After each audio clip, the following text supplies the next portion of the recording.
Hello, and welcome to Depth Perception. We discuss movies and dive into how films direct the way we experience them. We create a perception of sound, a perception of sight, with a dimension of mind. We move into a land of both shadow and substance, of themes and ideas.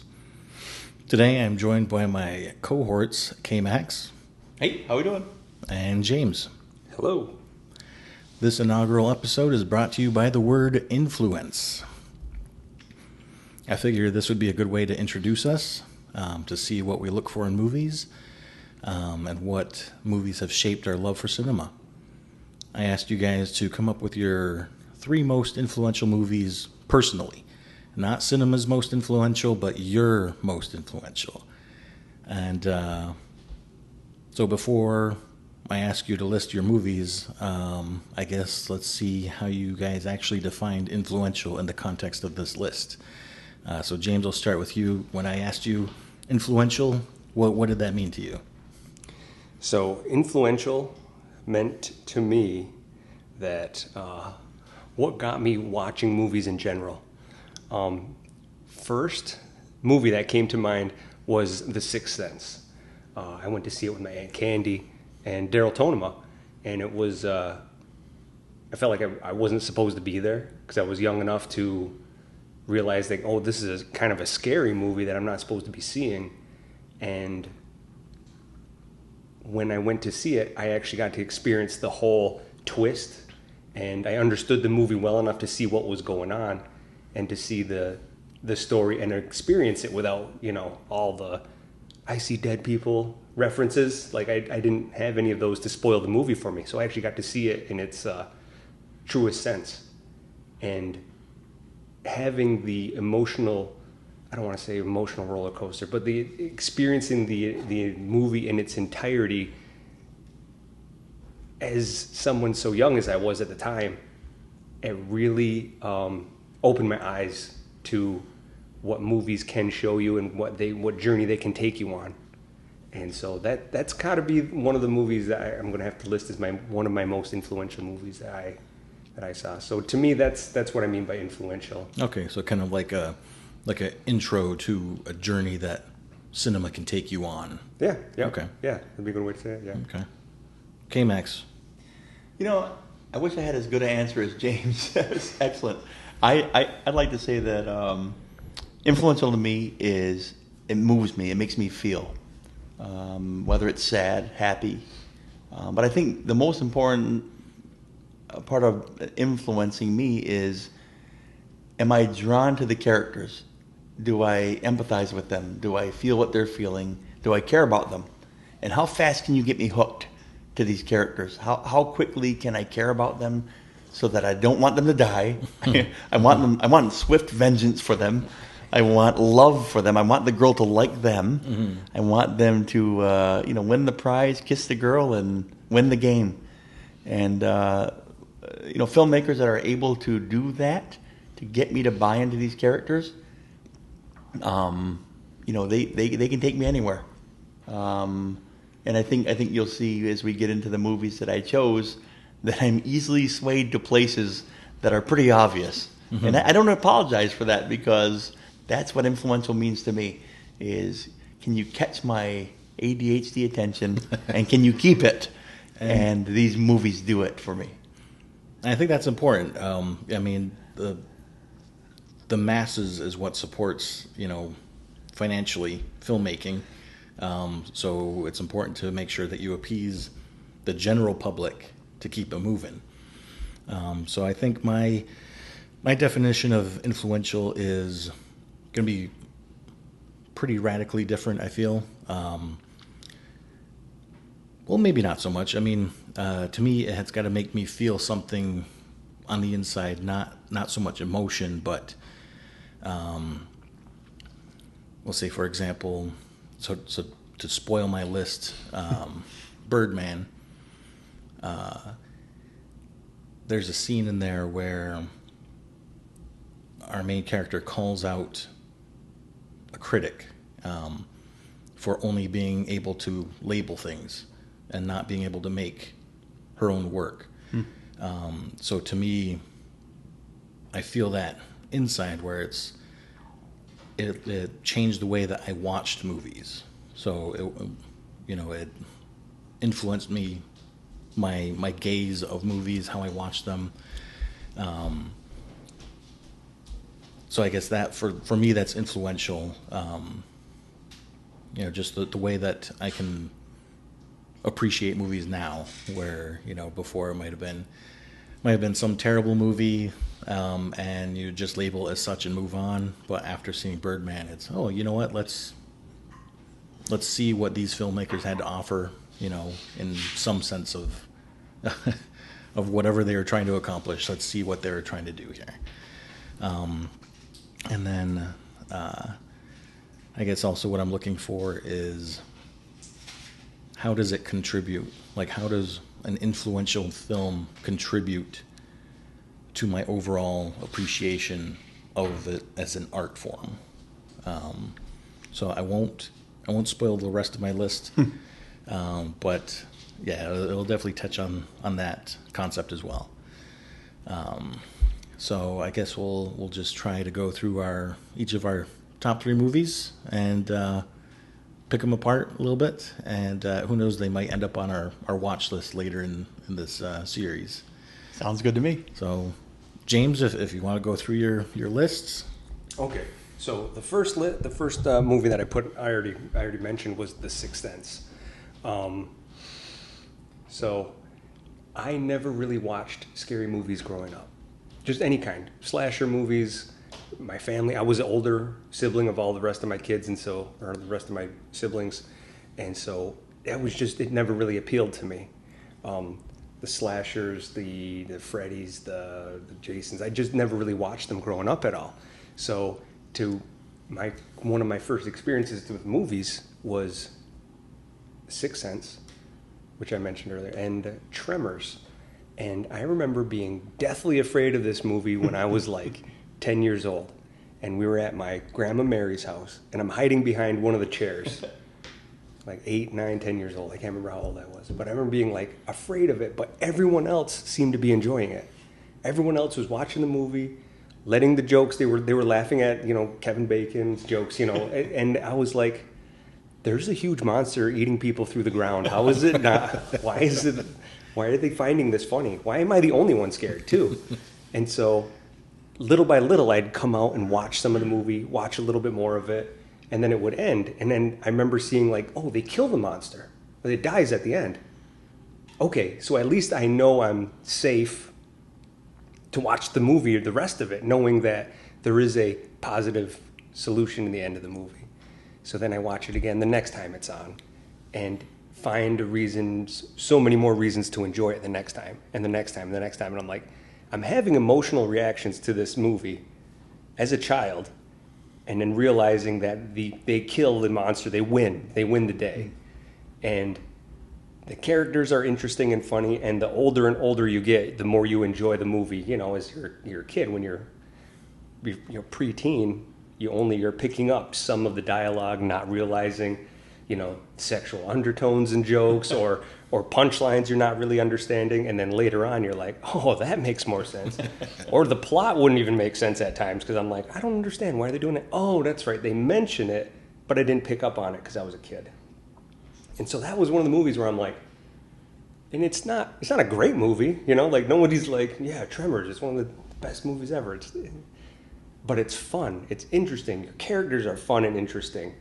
The threat is real, and they make the world seem like a legitimate world that they're in, where they need to ride in the back of a dually truck in order for it not to get sunken in, and throw dynamite to distract the monsters. And it was a fun, scary ride that in the end, they are smart enough, strong enough, competent enough, and then gain knowledge while fighting these monsters the entire time to win the day. And for whatever reason, I was like, this is what movies are supposed to be. In my head, to me, that's what a good movie was. And it's not winning any awards. It's not. It's a even the plot, like, oh, these monsters underground, but nobody knew about them till just now. Till now, now they just showed up. But I just having these emotional reactions to a movie that I never had before, and being like, this was fun. I'm glad I went through this journey. I'm glad I enjoyed this movie, and that kind of got me into watching and enjoying movies as much as I do now. As soon as I had money, as soon as I had a car, hey, let's go watch a movie. What movie's playing now? Let's go find another movie. And a lot of my friends, based around movies or where we could go see or what was interesting or telling a good story, keeping your watchers interested, keeping the audience engaged with characters that you looked up to or you revered or you understood their problems or their shortcomings or their struggles, and then to overcome them, to me, that's what a story should entail. When was the last time that you watched Tremors? It's got to be about 5 years ago now. But it was playing not that long ago, and I remember sitting watching it. I'm like, having my kids watch it, and they're scared. Like the younger ones, they're scared. And I'm like, no, they still win though. You gotta enjoy it. Hold on. Yeah. Kmax, have you seen Tremors? I have. I love what James said about it with the idea of the journey. And Tremors is a hilarious one because I gotta say, the elephant in the room for me is that we all like such different movies, and I want to just say that it's so cool to see the passion that James talks about Tremors with, because I've seen it twice. I saw it once when I was a kid, terrified. Same thing, terrified. Didn't watch it. Probably peed the bed, and didn't watch the rest of it. Didn't see the rest of it through. And then I saw it again probably about 2 years ago, and I watched the whole thing start to finish, and I thought, this is really good. This is really good, and yet so stupid at the same time. But the beauty of that, here's the beauty of movies, though, in my opinion, is that you can have something that's, we watched a movie, don't want to get on a chase a rabbit, but we watched a movie with Corey around Halloween time or something last year. I don't know what it is. I don't want to remember what it was. I still can't sleep at night.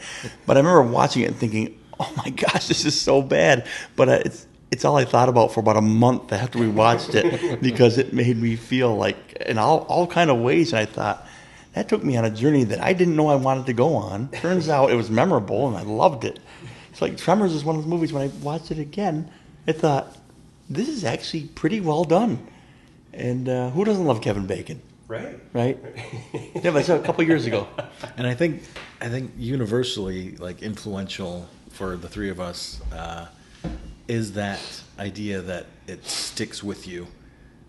So when you, like, I think Halloween for me, the Michael Myers mask. Oh yeah. Like, how much that has stuck with me.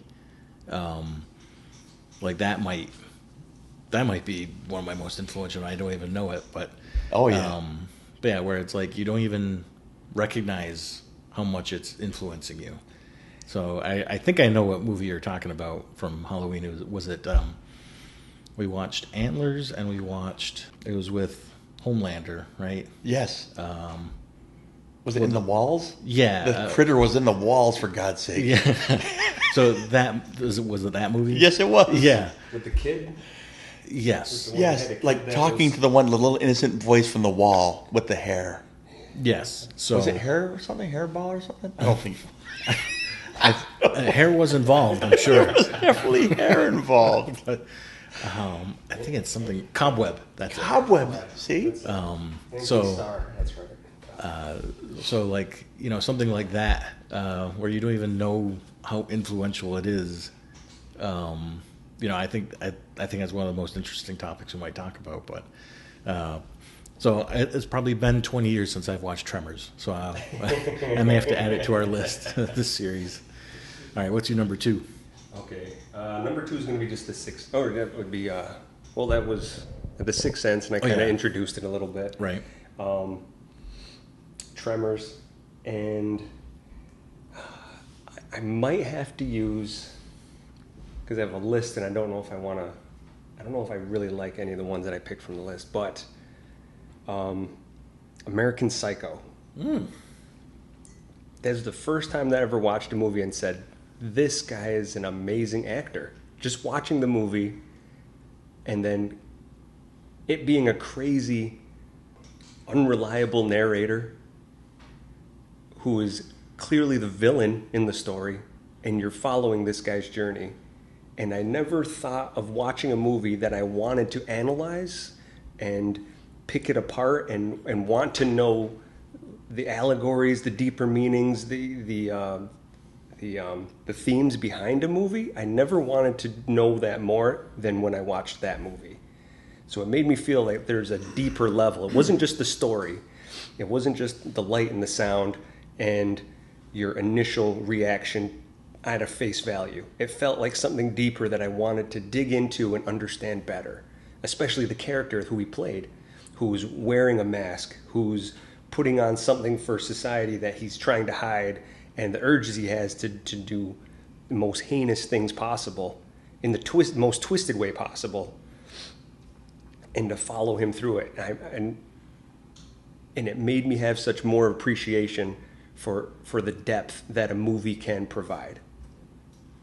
So I think I'm going to have to put American Psycho in there as one of them. And that is a movie that I did see later in life. It's not one that I would say is like a formative growing up movie like the other two.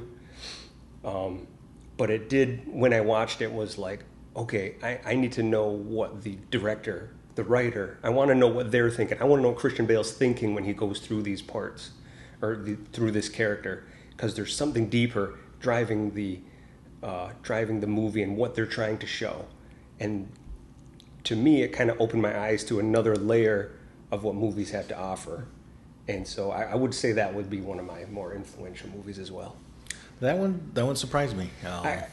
It was not on the list, and as I was thinking about it, hearing everyone, I'm like, I think that might have to be in there, because it did hit. When I first watched it, it was like with DirecTV. All the kids, I think I had all the kids were in bed, but I had one of the babies were up. Mm-hmm. So I was kind of just rocking, and it was just me and the one baby, and so I'm assuming it was a he baby. I don't know if it was that long ago or it was one of my daughters, but whoever it was, I was just holding them in a rocking chair and watching the movie. And it's, nothing else is going on. I can't do anything else. There's nothing else happening. I'm just going to watch this movie. And was just totally drawn in, enthralled the entire time watching this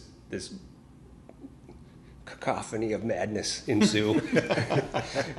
and was just really not prepared. I was like set on trying to find more detailed, more depth and interesting points to other movies like that. And it kind of opened my eyes to what else movies have to offer. So I'm going to add that one to my list as influential. I've never seen it. What? I have never seen American Psycho. I've seen all the memes that you guys send me. But I've seen those, but I've even acted some out a little, not totally.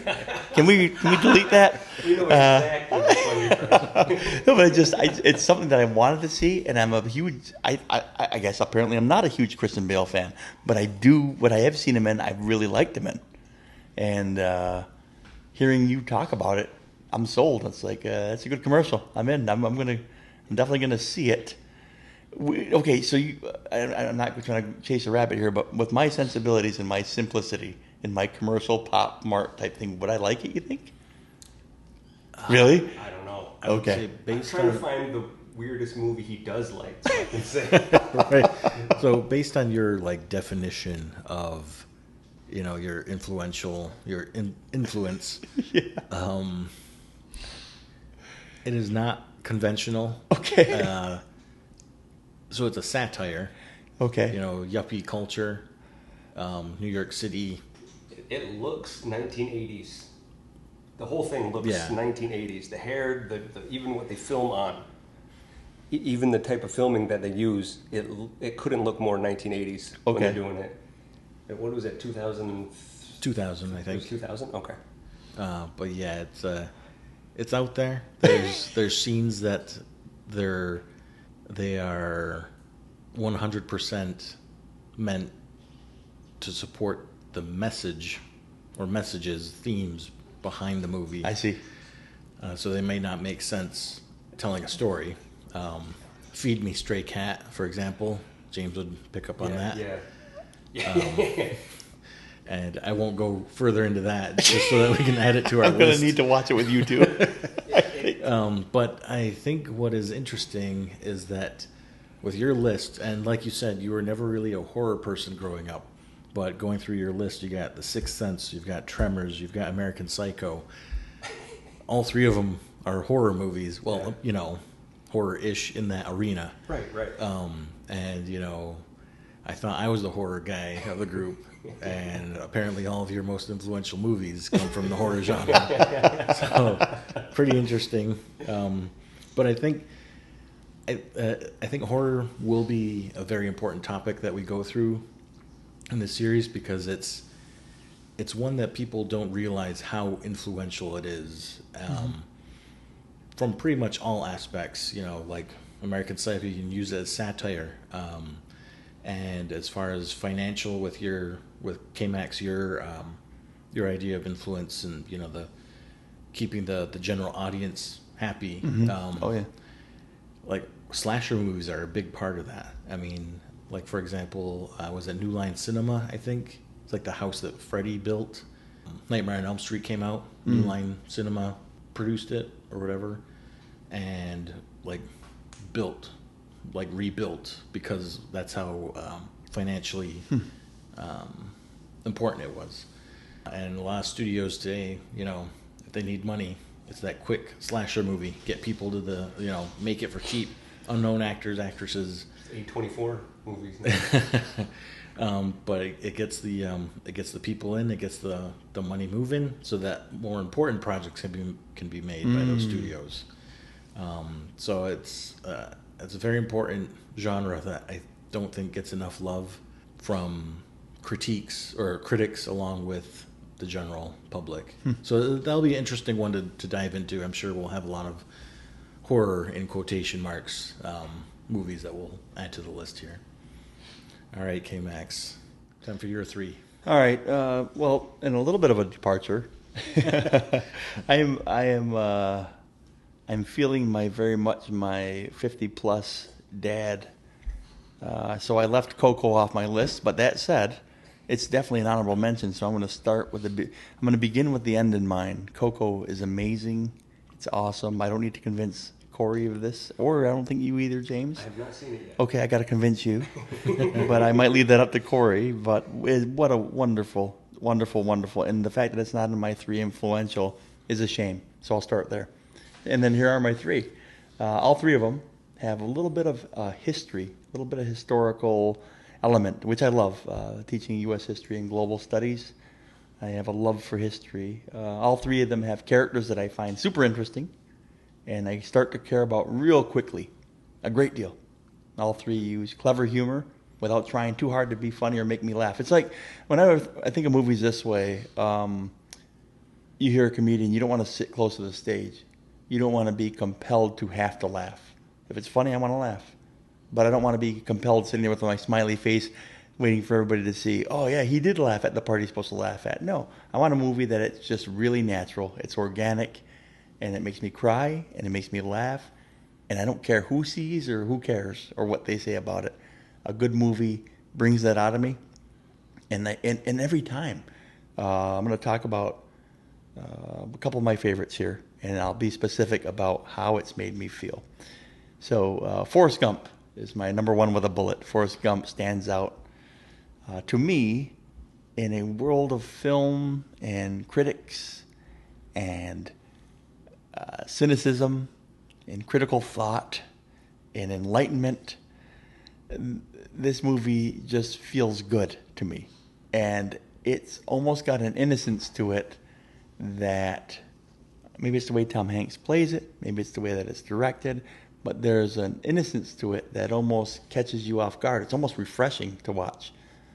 Again, I've seen a lot of critics say, "Oh, it's this moral compass. It's trying to really push an agenda." And I'm thinking, do they know who directed it? And I think to myself, it's a wonderful story. It comes down to being a wonderful story about this little boy who he has all the odds stacked up against him, and he's got a mom who cares greatly for him, and there doesn't seem to be a dad in the picture, and he achieves great things, and in the face of adversity, and it historically, and the way that it interjects history. And it certainly is historical fiction, but it does actual events. And I was always drawn to that. I'm like, oh, cool. Look, there he is with this person, or there he is in this conflict, or there he is at this college. And I thought to myself, I could see myself doing that. I could see myself doing that on my best day. I think that's what this movie does for me. It makes me feel like on my best day, I could accomplish those things. Now, I probably can't, but it made me feel like I could. And you hear people talk about movies, and it makes you feel like, takes a book. I teach reading. You read a book, you tell kids all the time, you read a book because it'll take you anywhere. You're not confined to this school or the reservation, or you're not confined to your neighborhood. You can go anywhere, take a book. And the same thing with movies. And Forrest Gump, boy, cinematically takes you on all these different places. 4th of July and smoking up and drinking up on the 4th of July celebration in New York City, all the way to the jungles of Vietnam. Just wonderful places. I think I won't talk much about what I don't understand, like cinematography and sound, but I know it was good. I liked what I saw. It felt like I was there. Explosions felt just as real as like Saving Private Ryan.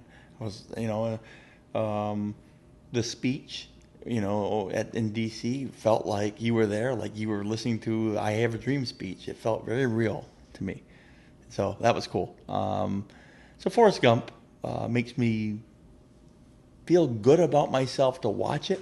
It also made me hurt an awful lot. There's a scene at the end when Tom Hanks is talking, and he's talking to Jenny, Mm-hmm. and he's talking about little Forrest. And I'm going to get choked up right now because every single time I sob as he's saying, he's so smart. You'd be so proud of him. He's so smart. And it's almost like he's summarizing his whole life. My life, I struggled with not being smart. That's Forrest Gump for you. Mm-hmm. And you don't have to worry. Our son is smart. He doesn't have to battle the battles that and I'm here for him. And I just thought, how clever was it? And then to have it come full circle with the school bus moment. And anyway, I just I feel good thinking about it. I got goosebumps. I got tears in my eyes thinking about that scene. He asks, like, is he like me or something like that, right? Yes, yeah. When he first meets her again. Yeah. Is he smart or is he like me? Yeah. And, it hits me hard. And then I get ticked, too, because I'm thinking to myself, what, Jenny, come on. He loves you, and you're just using him. And I have friends. I have very close friends that I talk to about this at school, and I'll leave them nameless, but they're very passionate about this, that they hate Jenny so much. They said she just used him. She just blatantly used him. I hate that movie. I was talking to them about this list, and I brought up Forrest Gump. They were fine with my other two. I said this movie, and they said, pa. Literally, pa. Because they said Jenny uses him, and we're supposed to be okay with that? And I just thought to myself, yeah, I'm okay with that, because what did he want out of the relationship? He loved her, and it wasn't conditional, so whatever she did, and that's kind of what drew me to Forrest Gump, because there's this unconditional love. He had the love of his life, and in his head, it was always going to work out, and you know what? It did. And even in that, I feel a little bit like, you know what? Things will work out just fine for me as a viewer too. So yeah, going back to that scene where he says, "Is he smart or is he like me?" Yeah. Throughout the whole movie, like you're seeing him go through these extraordinary journeys, and to hear him ask that at the end, you realize like he's very self-aware of his own limitations. Yeah, you'd never know that the whole movie until then. Yeah. Mm-hmm. But I wanted to touch on, you said you wouldn't speak on things that you didn't know about, so like cinematography and, the lighting and whatever else. I think part of that me and James have a word for it, is distraction. So if something happens, whether it's storytelling or plot hole or some technical aspect that takes you out of the where you pause, like continuity issues or that, yeah. So it makes you pause instead of enjoying that movie, and it's almost like a bookmark, flicks up and says, "Oh, that's something that it took me out of this journey for a second." And it's almost like a record scratch. Oh, I see what you mean. Yeah, so then you get back into it. But it could be a couple different things. It's like that. It could be when a character should clearly make this choice. It's leading up to this, and they choose the wrong one. You're like, oh, okay. That's what I find distracting. Even when someone plays something, you're like, what? I don't think you were trying to convey that at all. And my head will stake with that for a little while. Yeah, that's the word we used for it, though. We called it distractions. Yeah, when it takes us out of the story. And I think Forrest Gump doesn't have too many of those because of the tone that it sets early, where he's bobbing in and out of these influential moments in time, and it's kind of whimsical, it's kind of whatever, but it stays consistent. That's it. So throughout the whole movie, so it doesn't really take you out of that, and the parts that he's in history are portrayed well. Yeah, I think so. So you don't say, oh well, the one when he was in Vietnam, it looked this way, and so like everything was done well around him to make his character succeed the way he did, I feel like, in that movie. Like there should be a ton of distractions because of the time frame and the realisticness, and there isn't. Yeah. So that gives rise to how well they did that part of the movie, or how well they shot that. That we weren't bogged down in that's not right. What is he doing there? We didn't do that. We enjoyed his journey all the way through, and so yeah, I love props it. to them how well they did it. I always think to myself, it comes down to at the finality is a yummy payoff. I like a yummy payoff. Otherwise, I don't like the movie. It's just, maybe it's a character flaw, but I'm shallow and I need it to have a yummy payoff. Some people like, oh, well, it made, and I get that, but I'm like, I'll leave a theater saying, how was it? It was interesting. Was it good? No. Why? I didn't get a yummy payoff. And that sounds, well, it sounds all kind of ways now that I'm saying it. Yes. But quite frankly, though, when I'm watching a movie, I want, if I'm watching a bang bang shoot 'em up movie, which leads me very nicely into my next movie, I want to see the bad guys get theirs. So I guess I'll jump into my next movie, which is Tombstone. Yes. I cannot say this enough. This movie is the most fun I've had watching a movie, and I can say that each of the 50-something plus times I've watched it. It's a blast. It's fun. It makes me angry. It makes me happy. I cheer out loud. There's part, and again, I cry because that's what I do apparently. But I think of lines. I'm a dialogue guy, and I always get them wrong. You guys know me enough to know I know the feeling of a scene, and I know what was said, but I don't know exactly the words they used. Mm-hmm. So when Wyatt Earp says, "Hell, I got lots of friends, Doc," and he goes, "I don't." Yep. Wow, who can't relate to that? Maybe you guys can't, but I certainly can. And I think about that line. It might be a throwaway line to some, but the way it was played, and in that scene, every time I watch it, it's like, my gosh, that's good stuff. Tombstone, the most fun I have watching a movie, right? And caters to my love of the romanticism of the West. There's clear good guys and clear bad guys, but the bad guys getting theirs in the end. I want my world to work that way so badly. Mm-hmm. It doesn't, but I can want it, and I can watch a movie where it happens, and justice prevails amidst some selfish and even morally bankrupt decision-making by some of the good guys. Doc, and I say that about Wyatt. I think it's kind of a throwaway, and history kind of talks a little bit differently about him than the movie does. But I think about Wyatt and just his throwaway of his wife is just like an also-ran, barely. Well, she's addicted to something, so she's not really his wife. So of course he can chase the hot actress, right? I always look at that and I'm like, it's kind of a side note. And again, there's no perfect people at this table, and certainly not one behind this microphone. But I think to myself, this is my guy, who I do classify him in some ways morally bankrupt. The fact that he just throws that off, and he's doing all these good and righteous things, but then it's also relatable. That character, he makes him more relatable to me. He's flawed. He's a hero. He's doing wonderful things, and he's got these flaws in him, and I think that makes him even more accessible to me. Doc might be the most fun character in the movies. Doc Holliday. I don't think you find someone to disagree with that. You're probably going to find someone that will fight. I think the three of us will fight because we quote him in different times. We love him. Cross sections of teachers and folks that I work with love him. Students that I love Doc Holliday. They know who he is. Smart, skilled, charismatic, sexy, ultra flawed, and he's at the point of death's door, and he saves the day nonetheless. Shows up and saves the day. And man, I there's so much to be said about Tombstone, but I want to just say this, that I don't know if I feel more than when he says, "Tell him I'm coming." And again, I'm going to ruin the quote, and hell's coming with me. I want to run through a wall at that point, and I don't even know why. I don't have anybody that I'm really angry with. I don't need justice served, cold or hot, on anybody. But man, am I ready to go collect the bounty. Yeah. I'm ready to go. And then he repeats it. Tell him hell's coming. And you can see his anger, you can see his mourning for his brother.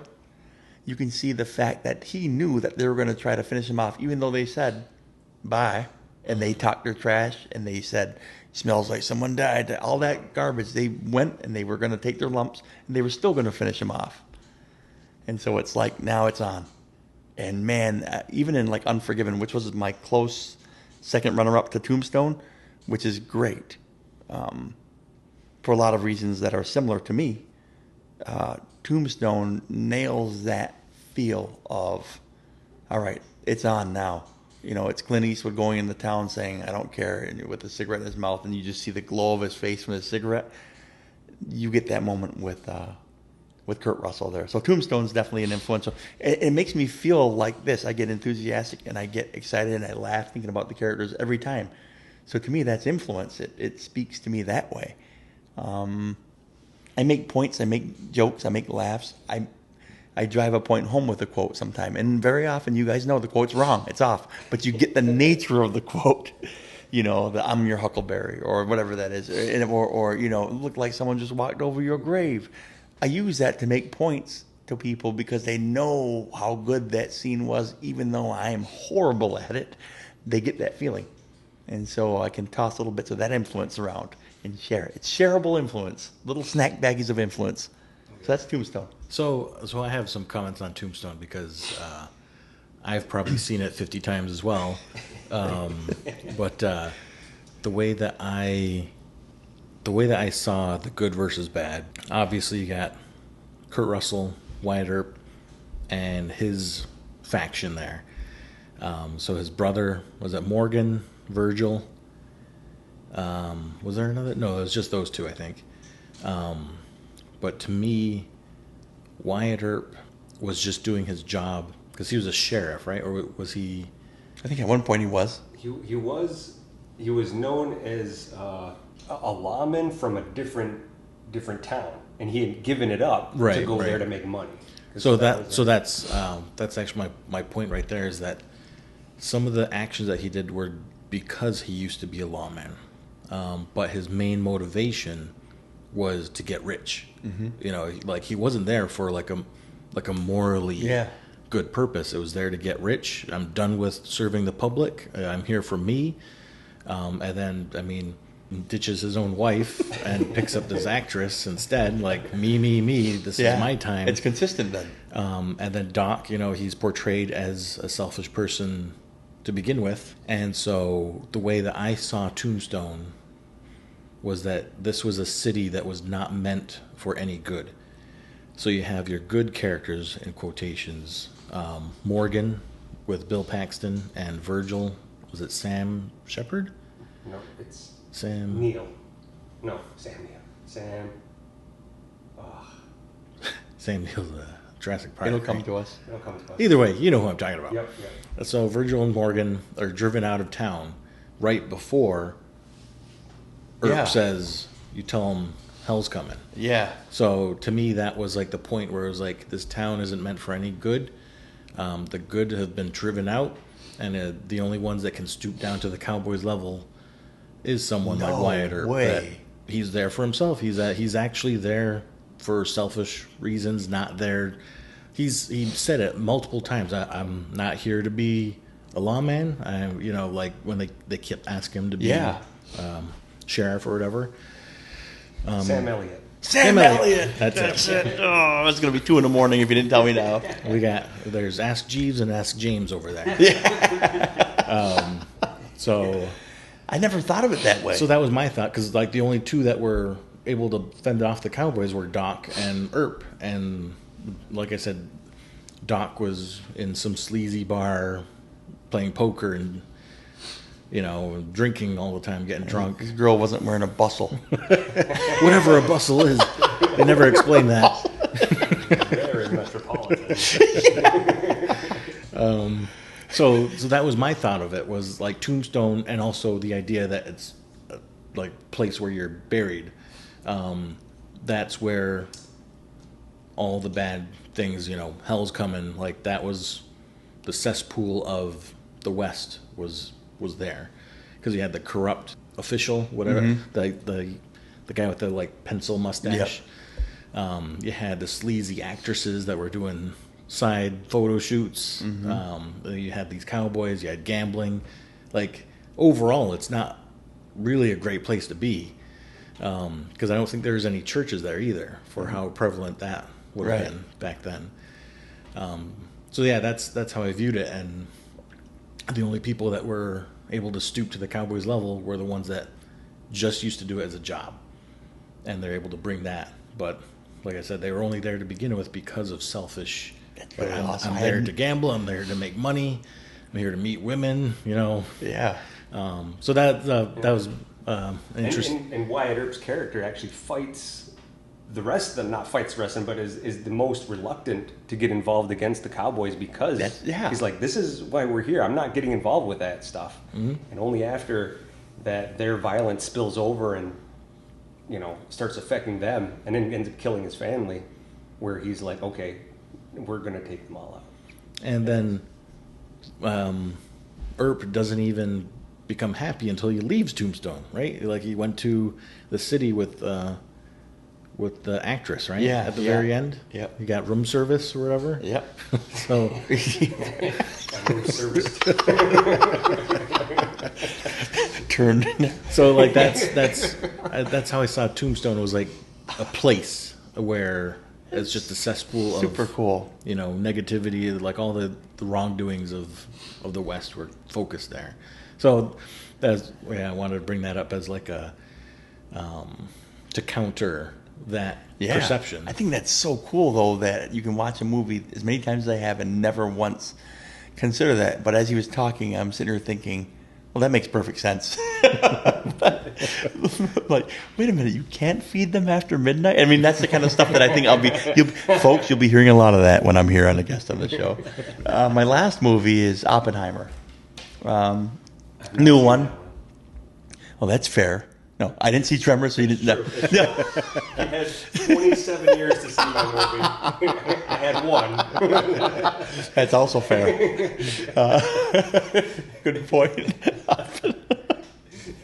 Oh, I feel sheepish. So, again, history. We got World War II. We have Peaky Blinder, the peakiest of Peaky Blinders. I just really, really, really love this movie. You guys know, I told you from the time I saw it, I loved it. Saw it many times at the cinema, have seen it many times streaming. Found a way to work it into my World War II curriculum at school. And I had to fast forward through some parts that I paused at other times. And that's all I'll say about that. But I don't know enough about Christopher Nolan. I know a little bit about him, and I guess I should have saw this, what I think is a masterpiece, coming. I should have saw it coming, I think, because this feels like something when I guess the way I'll say it is by talking about Robert Downey Jr. and his role in it. and his Best Supporting Actor award. It's the role that we all hoped, knew, and thought he could play, and he did it. And there it is, and it's there, and it's now sealed forever. You can watch it, you can study it, you can look at it and say, this is what this young man's been capable of since he was all over the place. This is it. And I feel that way a little bit about Christopher Nolan, only knowing a little bit of what his work is. And I always felt that somehow there were little fragments of greatness here and there, and then I'd get distracted. This movie's over 3 hours long, and I wasn't distracted once. And this is me we're talking about. I didn't feel like I wanted to miss a single frame of this movie. Any of the times I watched it. And people say, well, I learned something new every time. I'm not sure I did that. But I knew I was just as glued each time I watched it. Whether it was home, whether it was at school, whether it was at the theater. Super glued to it. And I think that's a rare movie to catch my attention at this age. And with all my distractibility issues, to keep me in that many times just watching it. I think that whoever casted the movie, the casting people did a great job. And I mean guys that I don't even know who they are. The guy who played Han Solo in Solo played a great role in this. And I couldn't place him until you told me who he was, I think, Corey. And then obviously Matt Damon was so great in this time. It seemed like a small role for him, but he was perfect in it. And I thought that just, it was so believable in that role. But I was super proud, and it's funny to say proud, the guy from 28 Days Later, Murphy, to see him, I don't know that I've ever seen, again, and this is Holy Grail stuff, a better acted role than what he did in that movie. And again, I don't know the man Oppenheimer. I know a little bit about him. I teach about him. I've learned about him. I know there were some idiosyncrasies. I know there were some flaws that he had. But the movie does a great job of all of those things, bringing them and letting you see a little bit of that. But then it's all played in his face, in the way he spoke lines and said them, and the way he hesitated.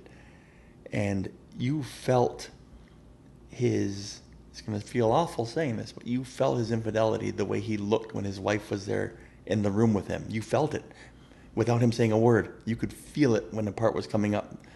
You could feel that guilt weighing on him, and you could see how heavy it was on him. And I don't know if there were lighting or there was music, because Nolan and the whole production used every bit of it. They used sound and lights and background and framing and shots.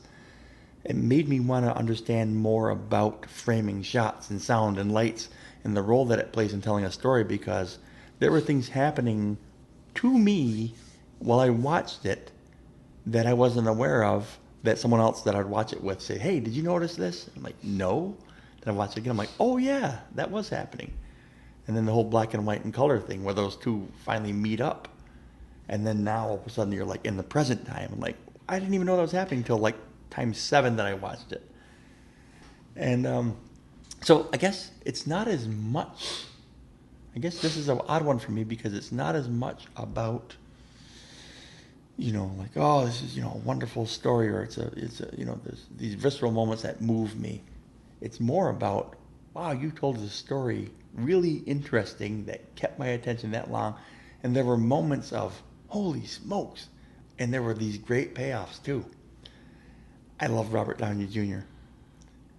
And to see him play that character and to love him even through that, and then to see him, wait a minute, you're kind of a heel here. And I'm like, you're kind of a bad person. I'm like, you're not nice at all. You're selfish. You're like a devil type character here. You are everything bad about everything. That's what you're playing here. And you're going to get away with it. And then he doesn't. Spoiler alert, he doesn't. And it is just a yummy payoff again. And I think I told you guys the first time I saw it, I said, maybe the yummiest payoff I've had in a movie. And I absolutely loved it. And there's more I think I could say about it, but I know I've talked a long time. It influenced me a lot because historically, I want all historical fiction to be done like that. I want them to use all the senses. I want to bring in I want to see heavyweight actors playing these roles. I want to see, like Lincoln, again, I'm going to keep going, so there's mine. Oppenheimer. So Oppenheimer might be on the list in this series because I actually have not seen it either. Ouch. Yes. I did have a question about the movie. You said you showed it to your students. Most of it. Most of it. Okay. I was going to say, is there anything that your students saw or anything that they relayed back, any kind of feedback about the movie that they saw that maybe opened your eyes to something you didn't see until after showing it to them? Well, I fast forwarded through the obvious. There was some kind of sex theme scenes, like tiny bit, but they were just so. Those scenes right there were just so blatant that I had to like literally stop and then start again at another point. I couldn't even fast forward through it because there's some that is like literally in your face, right? But as far as like something that they pointed out, I think the only thing that they were blown away by is the fact that there was this unknown element, and history confirms it. There was this unknown element as to what would stop the fusion. That this nuclear fusion would happen, and that the cells would split at an alarming rate. And there was this unknown element. One of my students raised his hand. He goes, "So they did it anyway?" I said, "Well, we look back on it now, and yes, they did." And there's a part in the scene where Matt Damon's character asks Oppenheimer. He said, "Hold on, can you repeat that again?" Because he said there's like 99.94% chance that it'll stop at this certain point, the fusion. And he goes, "And what happens if it doesn't?" The end of everything. And he goes, and again, I'm horrible with quotes, but Matt Damon's character says something to the extent of, like he was really worried. He goes, "You didn't know?" He goes, "I was hoping for 100% certainty that it wouldn't be able to stop." Something like that. But a kid brought that up to me, and I thought, we do some crazy things as people. We weren't sure it would stop, but we decided to do it. And that gets to, oh, jeepers. That gets to the crux of the movie. That gets to like what the whole theme of it kind of is that, the moral dilemma. We did this, and it's the guilt and how Oppenheimer has to live before, during, and after the process, because he had a lot of life left after that happened. And it was cool, I guess, to speak to James' point. What did any kid's insight were? They just had that innocent insight saying, "Wait a minute, they did it anyway?" I'm like, apparently so. They did it twice. All right. So it's probably a safe bet that Oppenheimer will be on our list at some point during the series. And I think I'm going to hold off on watching it just so that I can save it, my first viewing for when we do that. So I guess we'll move on to my top three. And there's quite a few honorable mentions.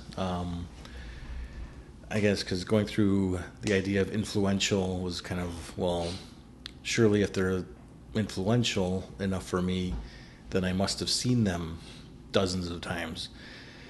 So there's a handful of movies growing up that I remember just watching in the basement because my parents didn't have air conditioning. So during the summer when it's 90 degrees in the house, I got to find somewhere to cool off. So be in the basement, putting in those VHS tapes. So Return of the Jedi, I don't know how many times I've seen that one. Indiana Jones and the Last Crusade. That's another one.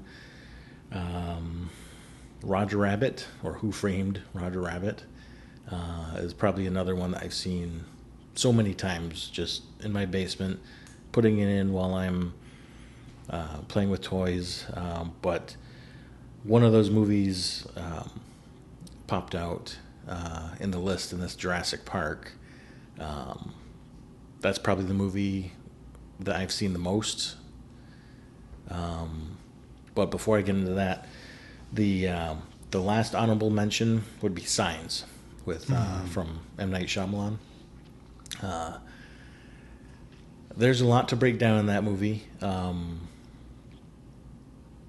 So because both of you guys have seen it, right? Oh yeah, yeah.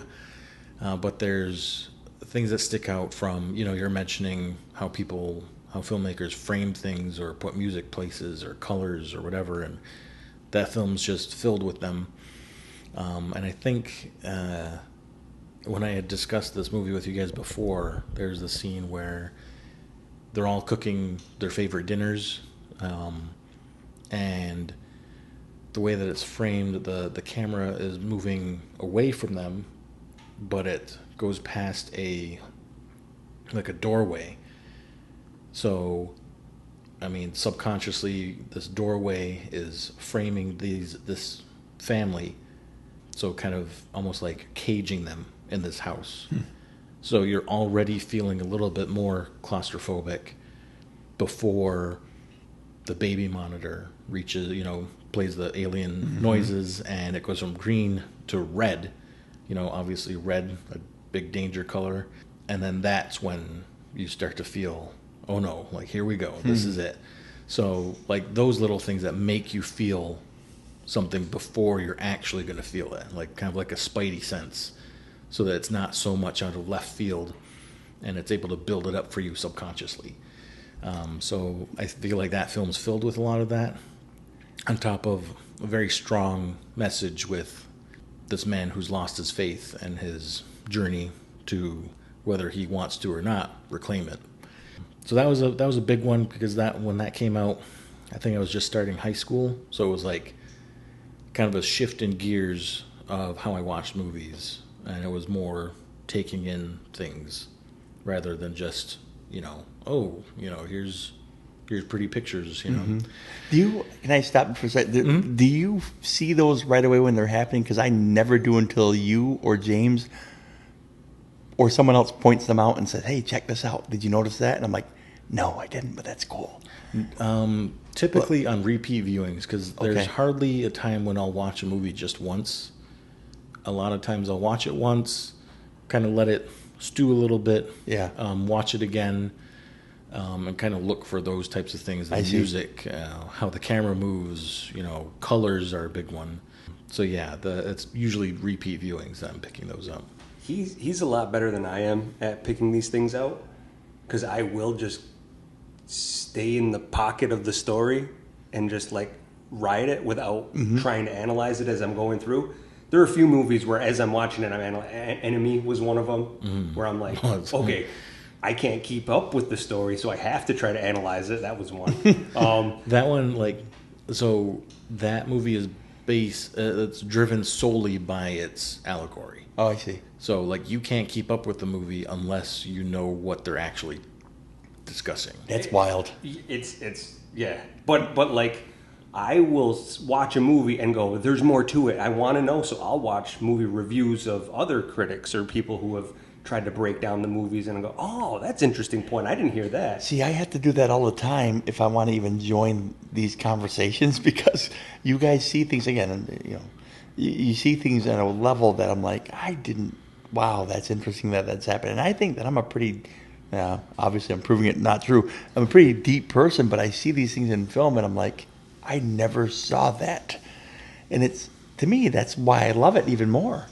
That's why I love chess. Because you dig in, the farther you go, the more like, ooh, that's a yummy payoff.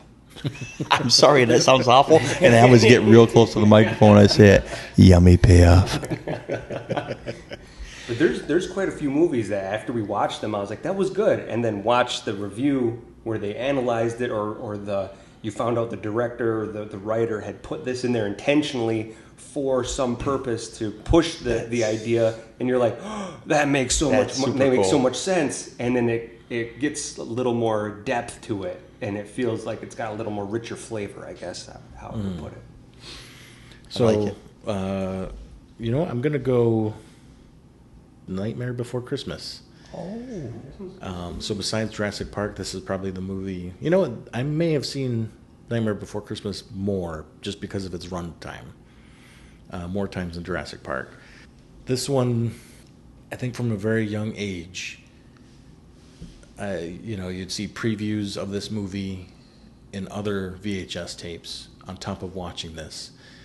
And you'd see behind the scenes of the process of the animation, the stop motion, and move the character, take a picture, move the character, take a picture. And starting to comprehend how much effort that was. Oh. So even at a young age, seeing that quick 2-minute preview on another VHS tape, as well as watching the movie itself, seeing that it's work to do this type of movie. It's not just the story that unfolds in front of you. Like I was able to see very quickly, like, wow, this is work. This is art by other people. And obviously with these characters, they're very stylized. So art comes right to the front of your mind when you see this movie, opposed to other movies where it's art, but it's art like set design. Sorry, that was my coffee maker. But it's art like set design or costume design. That's how it is for other films. But for Nightmare Before Christmas, everything that you see is created by someone.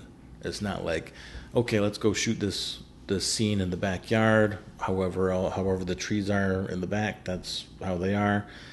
But in something like a stop motion or any other animated movie, there's only what they create. So everything that you see is because they are showing it to you.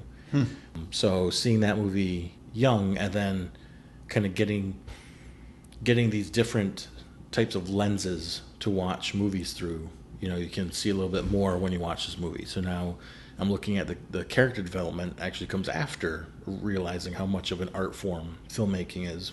When you see Jack, his conflict is, not being fulfilled with his current, I guess, job or role in life. And that is something that, no kid is going to be able to relate to that. But when you watch it as an adult and you see, like, he's just going through the motions of his position and wishing he could do something more. What can I do better? Like, how do I actually feel like I'm making a difference or fulfilling myself? So that's only something that you're going to understand as you get older and watch, this kid movie.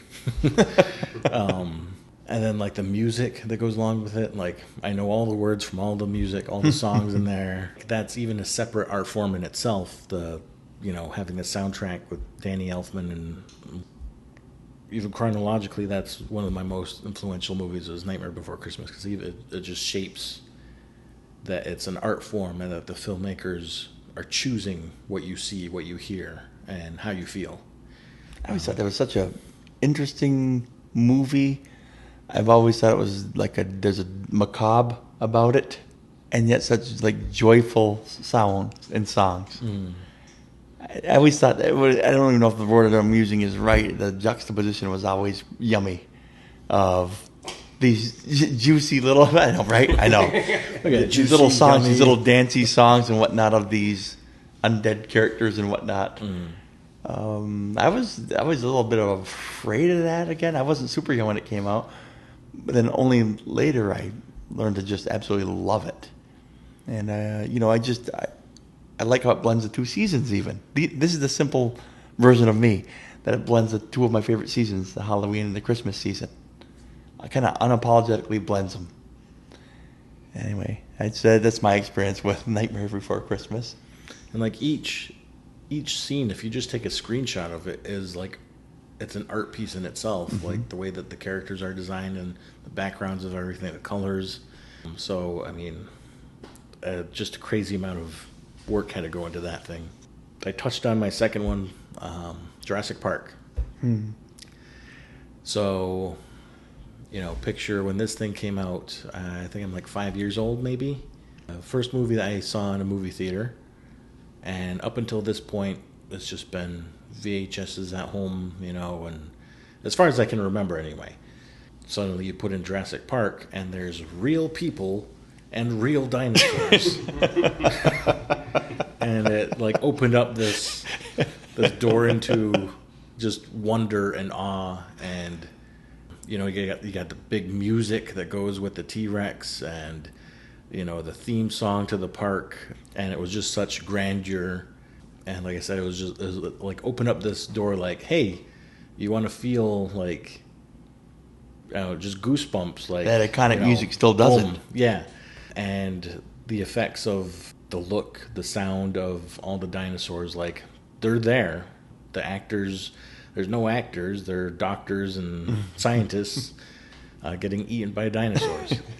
It turned into, not only was this like an art, it was a sense of wonder. Like it gave you a sense of like cinema, like you're going there to be wowed. Like I said, that was also my first experience in the theater. So like, this big in front of you and everything else is dark. And so like I still remember that. It was so influential. I remember being in kindergarten, and I remember drawing the picture that I got in trouble for. I remember there being body parts and blood. Pretty sure it was a Dilophosaurus that did this guy in. But my parents were called in to explain these drawings and why I shouldn't be in a padded room. But we got through it. And then even in first grade, I remember we had like the sixth graders come down to read us stories. So like I would always shove Jurassic Park in their face and tell them to read it. So if that doesn't speak of influential, I don't know what doesn't. And then I think I even touched on my third one, was Birdman, Michael Keaton. That one took a few viewings as well, because at first it comes off as it's making fun of superhero movies and actors and franchises, and they're no good, they're not taken seriously in the movie at first, and then the more I watched it, it was, they're not the best types of movies, but they definitely have something to offer. And the second half of the title, the unexpected virtue of ignorance, like this guy making this unique stage play and portraying this character in such a unique way compared to how it's written, I guess, by the Ray Carver, the screenwriter, or the whatever you call him, playwright. So then I started to watch it again and again, and the scene that keeps sticking out, I mentioned, was his confrontation with the critic, and where he's pointing out, like, all you do is label things, and you don't actually contribute to this art. Then shortly after that, he incorporates his Birdman persona into the movie, into whatever psychoses he's going through. And it wasn't until he became one with that he puts on this performance with a standing ovation, and it's in the papers and everything. And the critic gets up during that and walks out as if to be booted from the idea of, I guess, filmmaking, because you have him being celebrated on stage and the critic leaving the area. So just that visual, kind of hammering it in your head, like, yes, they do belong. They can be appreciated in their own way. And so that kind of helped me see movies in a different light, to kind of, because like there's definitely some superhero movies out there that are just there to keep it moving, basically, keep the franchise going. Like the Fantastic Four, it was like, just don't lose the rights, let's just follow another one. So it kind of made me stop seeing movies and saying, this is bad, that's terrible, don't watch it, into more of a, maybe focus on this portion of it when you watch it, or of course some things might not be well done, but you've got hundreds of people contributing to this project, so it can't all be bad. There's got to be some things that you can take away from it.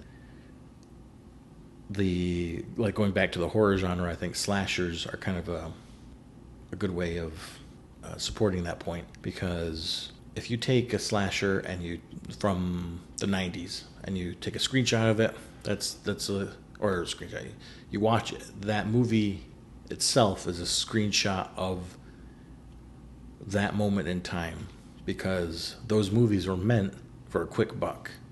Get the people in, get the jump scares in, and get the admission prices so that you can support other projects that you want to push. Higher budget, riskier projects, because you had a steady income of people who would just go see movies. Hey, we don't even know what's playing. There's a scary one. Let's just go see the next scary movie. Mm-hmm. And it just being a regular thing that people would just go to the movies, not knowing what's playing, and just show up and see what they had to offer, and then pick a movie once they got there. It was a different time though. And the slasher, like I said, it's there to make money, which means it has to appeal to the masses, and that means it's basically a snapshot, a quick commentary on society, right there. So like when you think 90s or like early 2000s, and I say, I know what you did last summer. You can picture exactly how everyone is dressed from that time. Or if I say yummy payoff. If I say Friday the 13th, you think of early 80s, late 70s. You know exactly what they look like. But if you say Forrest Gump, can you really? What is that snapshot? It's a snapshot of a length of history. But when you compare it to a slasher and you say, this is what was cool and in during the time that this was released, I think that's kind of interesting, where it's like it's a social commentary without being a social commentary. Like it's pointing out all the things that were important or popular during that time. It's like a time capsule. Yeah, exactly. And like it may not have any weight for later on, but it was just, okay, kids like this, they dress like this, all right, killers got to look like this because that's what scares them now. And so that's why I said there's always something to take away from a movie. Boobs. Yeah, I was going to say, they were actually real then? Talking slasher movies, right? Carmen Electra running across the yard with the sprinklers. Was that a scary movie? That was a scary movie. That's what I meant to say. Wasn't that scary movie? That was a spoof commentary on the commentary of... That's right. I wanted to go back to your Birdman. There was something you said about in Birdman when he was... something that stuck with you. That kind of made you change the way you look. Not totally at film, but kind of at film. He said it to a critic. I don't know if you have the direct quote, or I can't remember what it was. Just puts labels. Yeah, about the critic putting labels on, but not actually contributing to something. And I remember when I heard that, I thought to myself, wow, that is kind of like a heavy poetic reference to put that in a movie. Like the idea of almost like the athlete saying, yeah, all you do is make comments. You don't. You're not in there competing. And when I heard that line, I thought, it's like I thought of even Dead Poets Society, for crying out loud, which is one of my favorites. When he's quoting that poem by Walt Whitman, and he said, "Oh me, oh life," and then the part that I'm talking about is when he said that the powerful play goes on, and you may contribute a verse. The thing that he seemed like he was incensed about was, you're not contributing a verse. It's happening all around you, and all you can do is criticize it. And it's almost like that poem Invictus also, where it's like the man in the arena, he's bloodied, he's bowed, but he's actually in there risking it. And the person sitting in the stands, you can criticize anything you want. It's meaningless. Mm-hmm. I like that for what we're doing right now. I love the fact that we all have our own viewpoints on these things.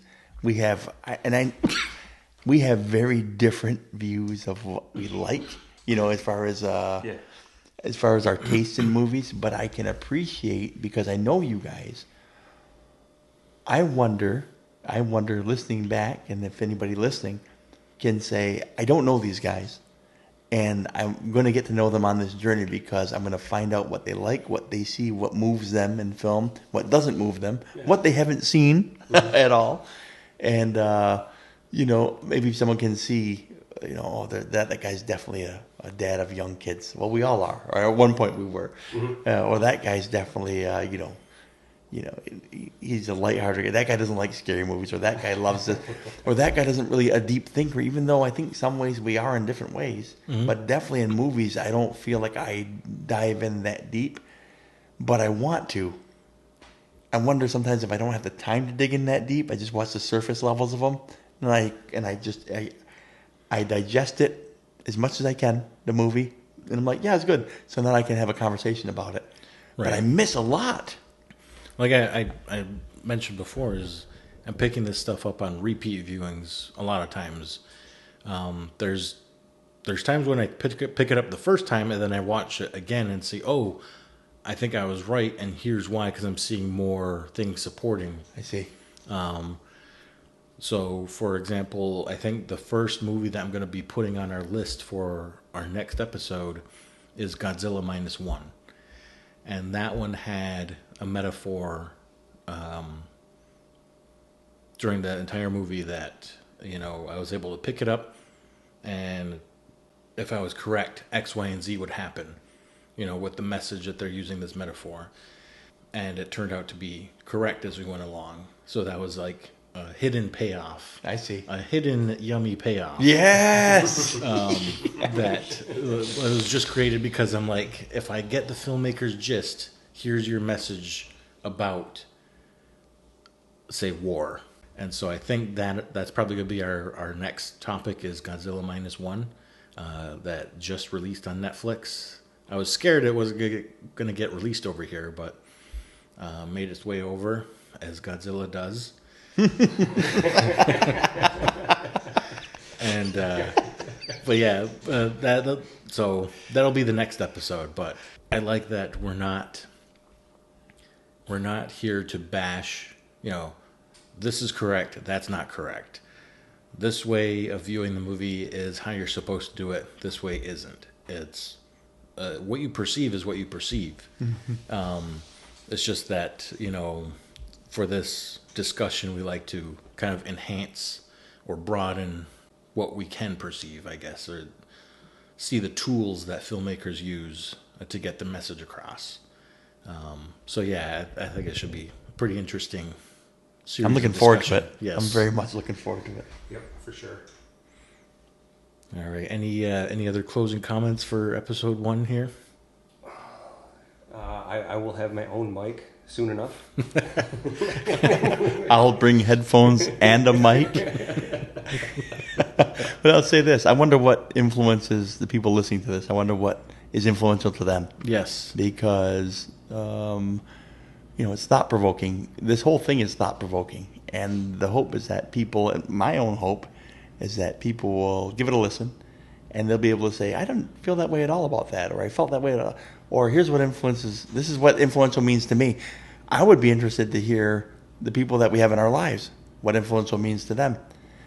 Because it could be something totally different than ours. Okay, I guarantee you it's not Tremors. Well, one of my uncles, his favorite movie is The Wizard of Oz. And I was like, I never would have guessed that. Really? Yeah. So that would be interesting. Yeah. Especially, generations before us, like, how was their movie-going experience? Like, were they... Because I know that for a few generations now, it's been, like, the thing to do, go out to the movies and or the drive-in. So, like, which movies do they remember? Oh, the same uncle that likes Wizard of Oz. He's always got the story about the first time he watched The Exorcist. Well, the first and only time he watched The Exorcist. And how he had to run, like, to drop off whatever friend he was there with. They had to sprint to their door, at night after coming home from watching it. Oh. So, like, to me, that's influential. Yes. Like, to still have that story and to be that affected by a movie that, the girl's going to get me if I'm not sprinting.